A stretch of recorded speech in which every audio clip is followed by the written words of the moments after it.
Siti Nurbalqis binti Ismail dengan nombor matrik 281807. Saya akan menceritakan serba sedikit tentang teori aliran dua hala atau lebih dikenali sebagai two-step flow theory.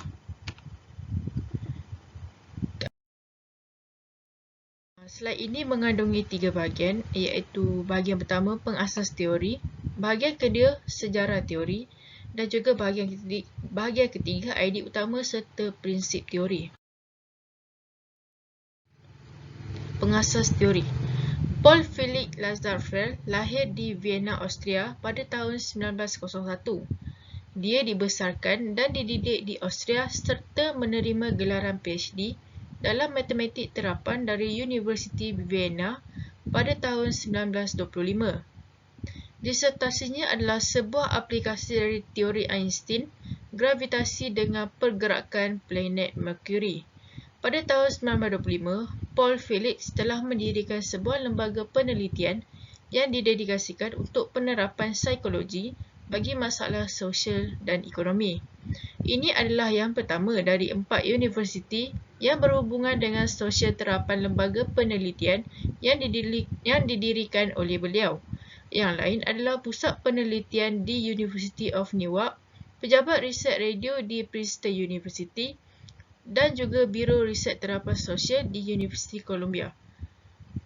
Lazarsfeld telah meninggal dunia pada tanggal 30 Ogos 1976, iaitu pada usianya 75 tahun. Seterusnya adalah sejarah teori. Teori ini digagas oleh Paul Felix, Bernard Baruchel serta Hazel Goddard pada tahun 1944. Mereka menyatakan bahawa idea-idea seringkali datang dari radio dan surat khabar yang kemudian ditangkap oleh opinion leaders. Setelah itu, idea-idea tersebut diberitahu kepada para penduduk lain yang tidak mendengar berita secara langsung. Elihu Katz kemudian telah mengembangkan teori tersebut pada tahun 1955. Pada tahun 1940-an, Paul Felix telah membuat survei di Amerika Syarikat tentang pengaruh media massa terhadap perilaku pemilih dalam pemilihan presiden. Namun, pada akhirnya, dia berkesimpulan bahawa audiens tidak akan mudah terpengaruh oleh pemberitaan media massa. Cara para pemilih tersebut tidak banyak berubah walaupun dilakukan kempen politik pemilihan umum melalui media massa. Beliau mengatakan lagi bahawa hal tersebut kerana sikap komuniti memiliki seseorang atau beberapa orang yang memiliki pengaruh yang menentukan pilihan mereka. Ini berarti mesej yang disampaikan oleh media massa akan difaham terlebih dahulu oleh orang-orang yang mempunyai pengaruh dalam komuniti sosial dan kemudiannya diteruskan secara lisan kepada masa audiens.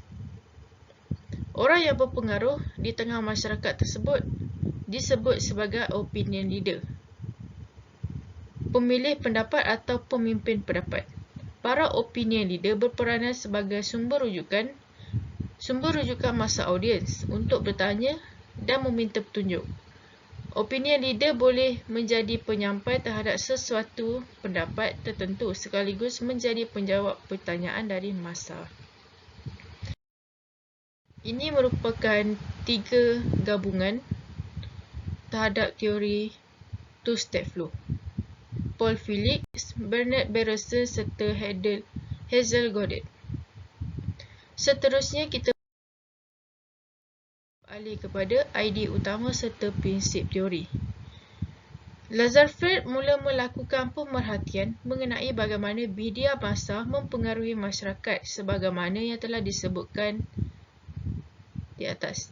Dari pengamatan tersebut, dia menemukan hal yang bertolak belakang dengan pandangan umum yang diyakini oleh banyak orang pada waktu itu.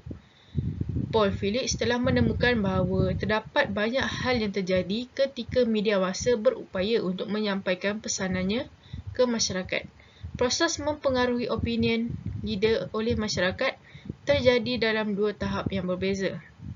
Teori ini disebut 2 tahap kerana model komunikasi ini dimulakan dengan tahap pertama, lalu dilanjutkan dengan proses komunikasi antar personal. Proses komunikasi massa dilakukan oleh media massa pada para pemuka pendapat yang ada di masyarakat. Proses komunikasi antarpersonal terjadi ketika para pemuka pendapat menyampaikan idea-idea mereka yang mereka fahami setelah mereka membaca media massa kepada para pengikutnya. Ini merupakan prinsip teori. Teori komunikasi dua tahap ini mengandaikan bahawa media massa tidak membuat pembacanya langsung terpengaruh oleh muatan informasi yang dibawanya. Sejumlah penelitian menunjukkan bahawa proses mempengaruhi pemikiran massa terjadi justru melihat perantaraan orang-orang yang dikenal dengan sebutan pemuka pendapat di tengah masyarakat tersebut. Para pemuka pendapat yang ada di tengah masyarakat tersebut berperanan dalam merekomendasikan serta menginformasikan perubahan sikap serta perilaku masyarakat di sekitar mereka. Dengan demikian, pemuka pendapat atau pada umumnya pemimpin yang seharusnya menjadi target pesan media massa dan diharapkan dapat mempengaruhi pendapat para pengikutnya.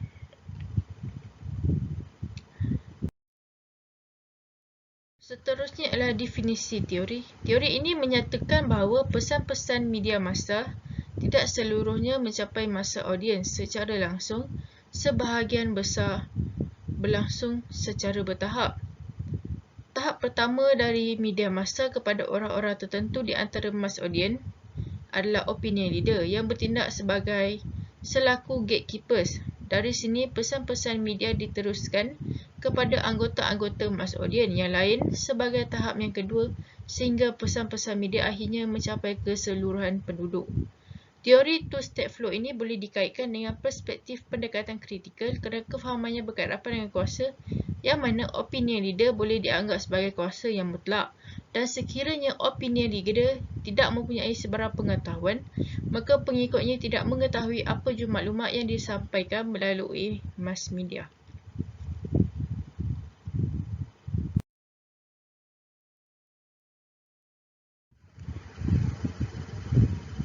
Sekian daripada saya, terima kasih.